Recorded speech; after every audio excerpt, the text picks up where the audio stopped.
Hello Internet, and welcome to my live reaction for Choujin X chapters 26-1 and 26-2. I sort of missed the little period where just part 1 was out, so we're doing both today.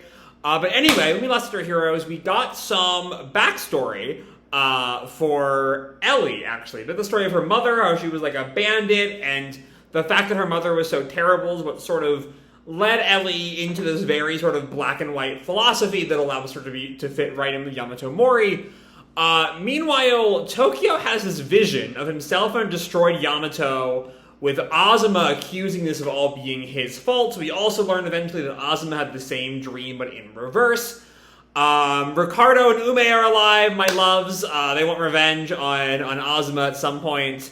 But they're also on bed rest still. And then Tokyo and Azuma have a bit of a debrief over the whole incident. With Azuma sort of keeping his feelings deep down repressed.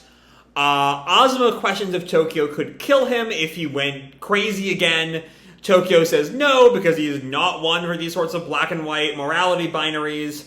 And that's sort of where we leave off, with the two of them agreeing to become keepers at Yamato Mori, is sort of the final little cliffhanger there. So let's dive right on into Chapter 26, Summer on Beast Island, Part 1. We open in July 1998, when the story is set, with Tokyo and Azuma's Choujin Keeper Peace Officer applications to Yamato Mori. So yeah, that's sort of our cover, is like, they are joining up. And then we cut to June 1923, 75 years ago. And we see this like collection of what look like nuns in like a funeral procession or something. During the war started by Queem, Great Choujin's president, the need for clergy members grew. Even as the fighting intensified, the people never forgot to mourn the dead. There's also still very, like, Western, very Catholic nun outfits. Like, they don't feel like the kind of clergy of Japan. Which, if Great Choujin is an older Yamato, maybe this is like somewhere in the outside world, I don't know. Guards and transport units accompanied a memorial procession of over 500 souls. Though the body count was meager, as a display of blasphemy, it was effective. No idea what that means, but we see one of the nuns look up to the sky. And we see, out of a tear in space, these hands appear. Queem Macman, president of Great Choujin. He would attack on a whim, even alone. And from those hands spawn, like, tubes or something, as the funeral procession looks on, maybe not quite processing the danger they're in, though that would freak anyone out, I reckon. And then Queem, I guess this is Queem, starts firing from the tubes, using his abilities to their fullest. He would not allow anyone else to take his prey. He seemed to enjoy that. To him, it was much like hunting for sport. And he despised the clergy. And it seems like he's throwing something at, I guess, the clergy members of the crowd. I'm not quite sure what those are supposed to be, but it seems to have an eye that opens up and looks down at the funeral goers. Or perhaps God. And the things that Queem shot down explode, taking almost everyone with them except for the nun from earlier. Okay. And the survivors of this attack, or the initial survivors, look on in fear as the smoke and more of these things are there. We see like a plopped out eyeball from the damage. It's fucked. He personally designed tanks, heavy munitions, and all other manner of weapons, then took on their form. According to one military researcher, his very existence advanced the development of weaponry by 70 years. Okay, so it wasn't a tear in space or something. That's a jet, I think. And then some more of those bombs appear in front of the blonde nun.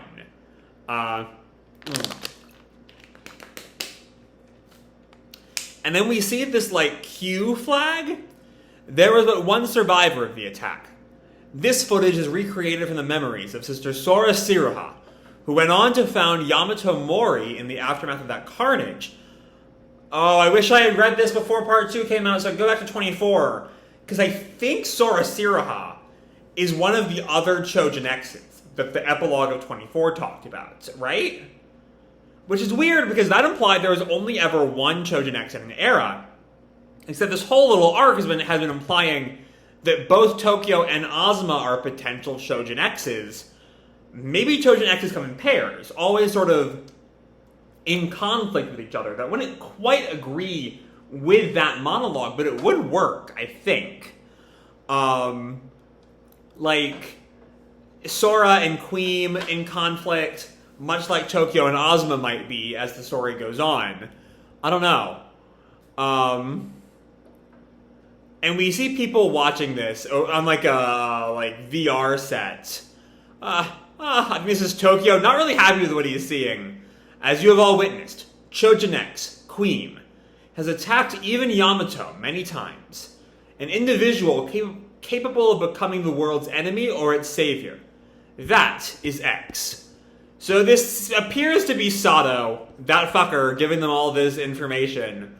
Which, like, you know, given what we know Sato can do, he says it's recreated from the memories of Sister Sora Siroha, but it's not like this is like the actual memory. This is Sato's imagining of it. I'm back on my Yamato Mori or the real enemy's truther hat. Right? Because, like, I don't know. I just don't fucking trust Sato. I do not trust that man. But also, the ways that Choujin X Queem has attacked even makes it sound like it's a recurring thing, that Choujin X is still attacking Yamato. Is Queem alive? Like, I figure, I mean, maybe if, Queem could be some kind of an immortal, I guess, because it's been 75 years since then.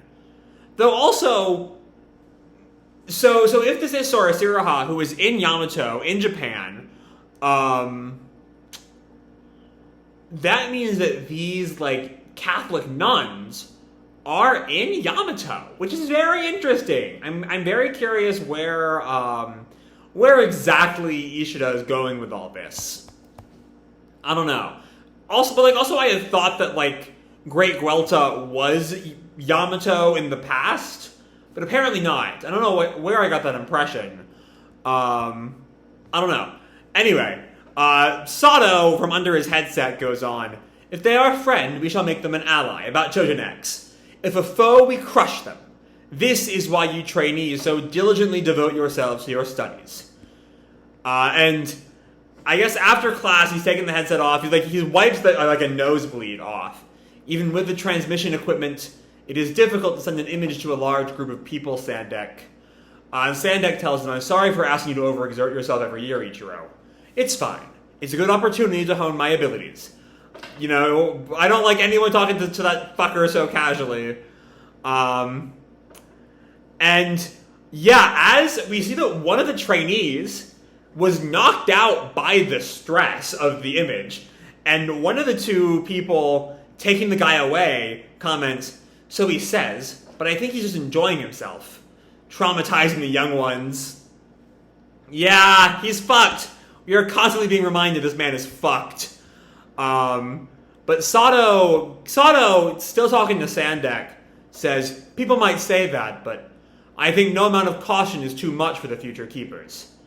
And there is the premonition that Master Mato saw." Yes. So Mato we don't know yet, but supposedly a Choujin of great power will appear to tip the scales, leaving Yamato a scorched wasteland. The Dream Diary, indeed. Which that sounds like the shared vision that Tokyo and Azuma had. Which adds to the idea that one of them will become a Choujin X. And Sato goes on, "Higashi has you on your guard, doesn't he? Sandek." And Sandek doesn't respond, so Sato goes on, "Do you think he is the Choujin who will disturb the power balance?" In his present condition, I doubt he wields the influence to do that, at least not on his own. I took interest in him because he shared a slight resemblance to my younger brother who had left us. Okay. Alright. That's an interesting little bit of backstory for Sandek. You know, despite my distrust of Yamato Mori, I don't think that Sandek is inherently, like, actively evil. Like I said before, just to, like, re-clarify this, I think that his very black and white morality is ill-equipped to the world as it's lived in. As we sort of saw in the Sinker arc, you know, Shiozaki did wrong, so he must be punished, despite the fact that he was forced into that situation by a hellish, like, early life. So I think there is definitely room to, like, sympathize with Sandek, even as he is very much in the wrong in most things. Also, I just noticed this. At a certain point, Sandek stopped being drawn so cartoonish. Like, in this bit on page 15, I can almost believe he's a real guy. I'm remembering, like, back in the first or second chapter when Ellie first met Sandek, and his face was, like, the size of, like, a nose compared to the rest of the face. Like, he's I don't know why, like, I don't know what that has to do with anything, it just popped in my head. But I don't know, maybe Ishida is going somewhere with that too, who knows. And then we see our main trio, as Ellie and Tokyo are under some degree of stress. Azuma's not. The president, yeah, the president. I don't know what that's about. And Azuma just wonders, are you two okay? Kind of brings down the mood. Same here. What a way to start summer break, showing us something serious like that. And Azuma just ponders it too. X, huh? If there's one every generation, does that mean right now, somewhere in the world, the next Choujin X already exists? Which I'm assuming is sort of like Ellie and Tokyo's earlier line about the president. Them, like, positing that maybe Sandek is Choujin X? I don't know. But Tokyo sort of looks at Azuma at that, especially that feels relevant given the two of them seem to be our two biggest X candidates. And then Simon enters the room with Momoma. You're looking well, Azuma Higashi. And I hear you're trying to become a keeper alongside Kurohara. And Azuma turns to them, you know, things are tense there, given the last time Azuma talked to them, he did murder them. Kagemura and Momoma. And Tokyo picks up on the tension. This doesn't seem good. And Simon just turns to leave. It'll likely be an arduous journey for you. Better put in the work. A keeper's role is to protect the weak, not to hurt those around you, you know. Which, again, ties into this idea that, like, Yamato Mori has such a black and white worldview. This idea that one outburst from Azuma as he was first coming into his powers is a sign that he's not cut out to be a Choujin, that little outburst will forever define him, seems emblematic of the entire problematic thinking that defines Yamato Mori. And I'm going to keep ringing these alarm bells until Ishida gets to that point. But Maiko calls him out there. Simon Kagemura, I hope you'll give me lots of advice to make sure that doesn't happen. But again, much like Shiozaki, no one is quite ready to deal with the fact that Yamato Mori is so heavily flawed. And Simon looks at him and says, I'll do so right now. Someone who goes berserk and loses sight of what's important isn't cut out to be a keeper. Okay. You know, it was one thing. Again, it's a very black and white worldview Simon has here. Sometimes it's better to do nothing. And Maiko looks at him, Simon, and then Sato comes in, the real fucker of Yamato Mori. Hey there. Oh? Fighting, are we? And this feels like Maiko's line. No.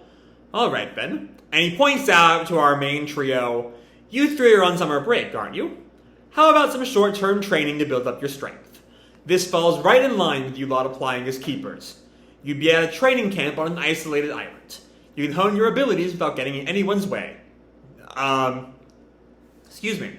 And Tokyo just takes that in. Training camp. It sounds fun. Almost like a sleepover. Which I'm assuming is the Beast Island of the title for this chapter. I don't know.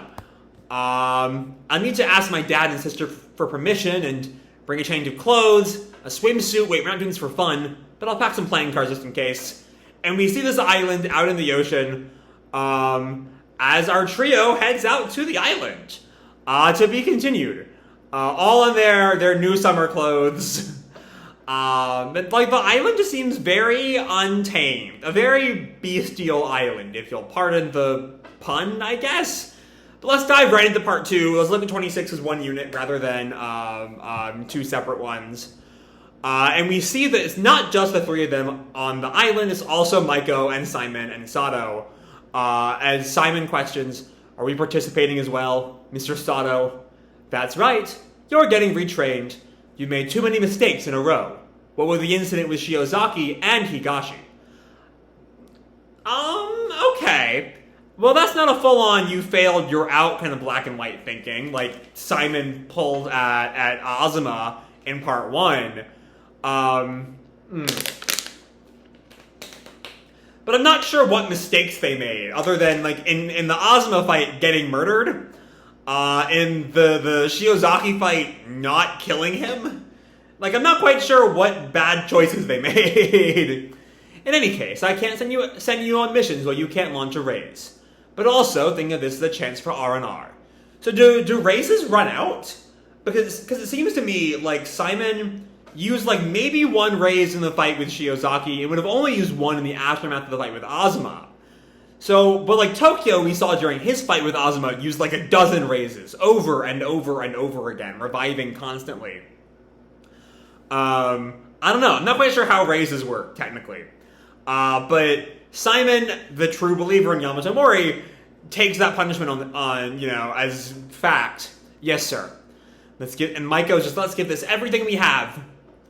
And then we cut to some cabin, as someone says, say, Mr. Sato, and Sato looks at Ellie, who spoke. What is it, Oda? Before training starts, do you think we could take a dip in the ocean when they see me in the swimsuits? I don't know, that's a random thing to say to Sato right now. But Maiko chimes in, Ellie grew up all the way in the mountains after all. And Sato, like, sighs. Need I remind you, we came here to train. And Ellie and Maiko look at each other. Thought so. As your teacher, I can't approve more than an hour of fun. I'm not gonna like you. Like, is that a funny bit? Yes, I still hate your guts. And then we see Ellie and Maiko out in their swimsuits at the beach having fun. An hour. They're like just enjoying their little hour, like little flowers in the background. And then we get a really old-fashioned boob gag as Ellie is uncomfortable at her small chest. Okay. And Tokyo watches them. I wish time would stand still. Okay. Alright. And over with that, we hear Ellie ask Maiko, Mama, what do I need to eat to get your figure? Pork, I guess? And Simon, who's at the beach but is still in his full-on, like, emo boy robes, she does eat a lot of that. And then we see Azuma and Sato are, like, building some kind of sandhill. As Azuma tells Sato, I didn't realize there were islands like this to the north of Yamato. Yes, this is the southernmost tip of the Beast Isles. Ojima, the Tail Island. And maybe I'm just primed to, like, distrust this man, but something about the way he frames that, with, like, all up against the hill, it's a little creepy there. Guelta's forces reached these islands during their invasion. So that definitively answers my question from earlier. I don't know where I got the impression that Guelta was Yamato, like, was the land that is Yamato in another, like, time. But no, there's a completely different country that invaded or tried to invade Yamato. This is where Yamato's Choujin-led militia engaged Guelta. Though many sacrifices were made, they staked their lives to protect the defensive front. Had they lost, Yamato, or rather, all 7 states of Nanasu, would likely have been torched to the ground. The region made up of Yamato, Gaga, Nagamata, and the rest of the 7 prefectures, the 7 states of Nanasu. So I figured Yamato was like the country, and Gaga was like a province in Yamato, But, apparently Yamato and Gaga are completely separate, like, equal governing bodies. Which is interesting. I don't know what to do with that information, but okay.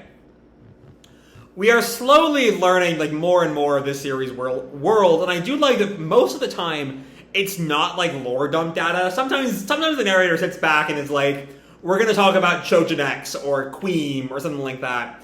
But, like, a lot of it is just sort of given as it's brought up, which I really appreciate. Like, it's been a year and some change, and you still know so little about, like, the basic way this world works. I don't know, it's nice, genuinely. These islands are teeming with history, both human and Choujin. And Sato has, like, built a tunnel in this hill. Alright, the tunnel's ready to go.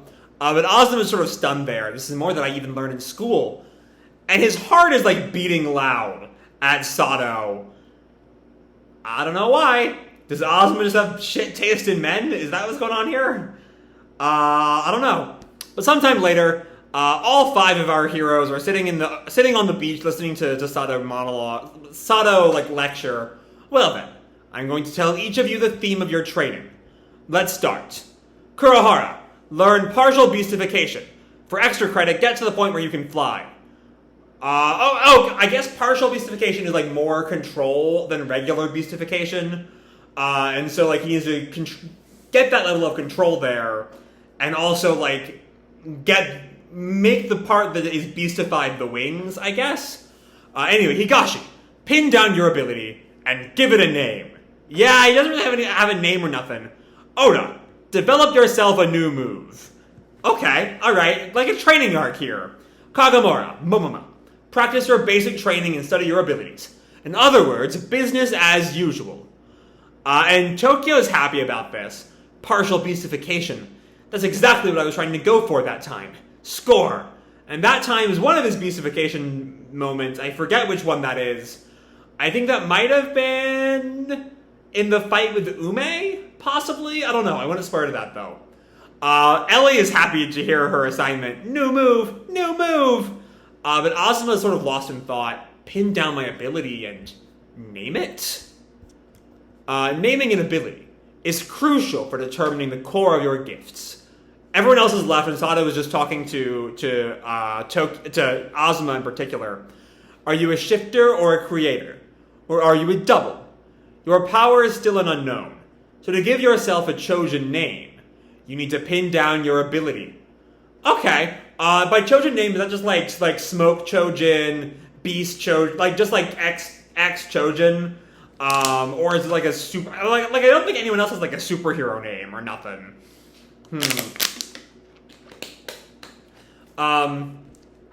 But the shifter and creator thing, the sort of thing that Ume brought up with the pharmacist last time, that the shackles are assigned these a creator Choujin. Anyway, Azuma realizes he's right. Vulture Choujin, Smoke Choujin, so it is just X Choujin. Knowing your ability makes it easier to extend your powers. We called in special instructors just for the occasion. Lady Hachimaki and Shad Owl Shant of the Darkness. What? Where do you get a man named Shad Owl Shant?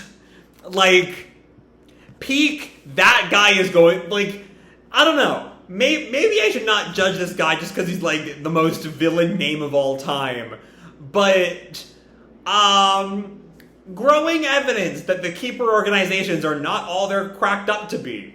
We got Nagamata Mori Keeper, Roja Hashimaki, the Bramble Choujin, can make her body and anything she touches thorny. The thorns are very sturdy, and touching them sure hurts.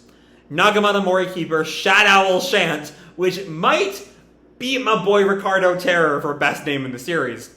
Darkness Choujin, he can emit a dark energy and can walk on steps made of darkness, which is even edgier than what Simon has going on. They both traveled all the way from Nagamata Mori for us. They're keepers for this prefecture. And apparently this is like still like... I thought everyone except Azuma had left by now, but everyone is here for this lecture. And we get a little bit of like the map of the 7 states of Nanasu, Yamato is like the northern part. This is clearly not Japan. Like, it's not just Japan.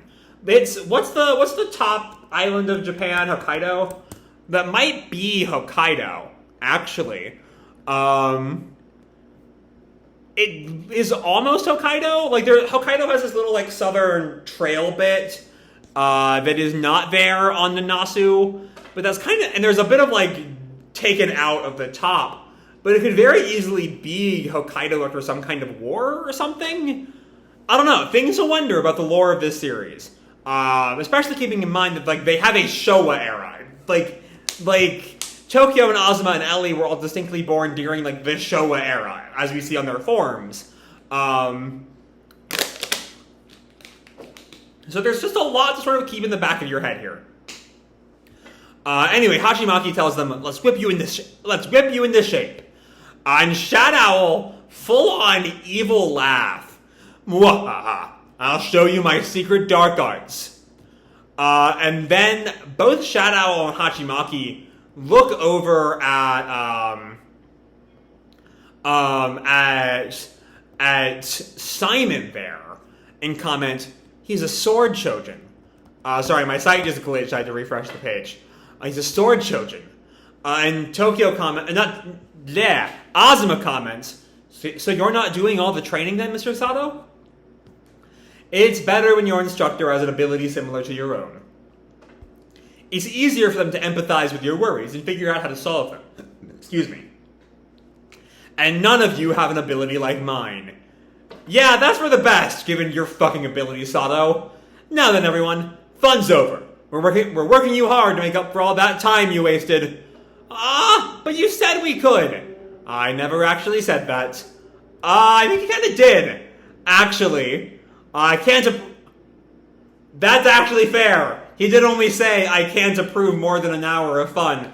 Not that he does approve an hour of fun. That's, I guess, technically fair. And then we see a bit of, like, the breakdown of, like, who's going with who. Tokyo and Maiko are with Roja, Hachimaki, close combat transformative type, partial beastification, and basic training. Sato is with Azuma to pin down Azuma's ability, and Simon and Ellie are with Shad Owl, I guess how you say his name, so I'm not quite sure. Mid-range region invocation type, Ellie's new move and practical application of abilities. So yeah, I can see sort of the similarities between, like, all of them. You know, Tokyo and Maiko both enhance their bodies in some way, as does Roja with the thorns, I suppose. Simon and Ellie do both exude things, though, like, the smoke and darkness are much more similar than the swords. But anyway, with that little bit of time to start training out of the way, we cut to a boat. Where we see a bunch of guys, like, being hung, and this woman standing in front of them all. And she, like, tosses the keys, and tosses, like, the boat keys. There we go. I've got the skiff. Hey there, Chandra-han. Always a pleasure. And we see Chandra's there with her. I get you the skiff. And Chandra looks over at the dead crew. Strangulation, I see. Very unbecoming. And the woman just laughs at him. There's nothing becoming or unbecoming about murder. At least this way, I've got company. Unlike if you'd burnt them to a crisp. Enough of that now. Let's get a move on to the cockpit. Choujin Yubiko. To be continued. So, unlike Ricardo and Ume, there's very little warmth and, like, joy in Chandra and Yubiko. You know, from even amongst each other, they're sort of like, you know, they barely seem to like each other, as opposed to Ricardo and Ume, who have that sort of deep bond. And they're just much more antagonistic. You know, I don't really think we saw... I'm trying to think of how many, like, randos we saw, like, Ricardo kill. Like, Ume attacked the station without a lot of thought for any civilian casualties. But even beyond that, most of them only attacked when provoked, you know? Or for a job, which, like, again, they're not, like, good people or anything. They do kill people for a living. But they generally kept civilian casualties somewhat to a minimum, you know? Like, Ume only killed Azuma when he tried to fight her, and as I recall, gave him a chance to run away. I definitely can't see Chandra doing that, and I really can't see Yubiko, and this little bit we get of her doing that either. So that's a big deal coming to the island, especially Chandra. Because I was sort of thinking, last chapter 25's little Ellie flashback didn't really seem like it was doing anything.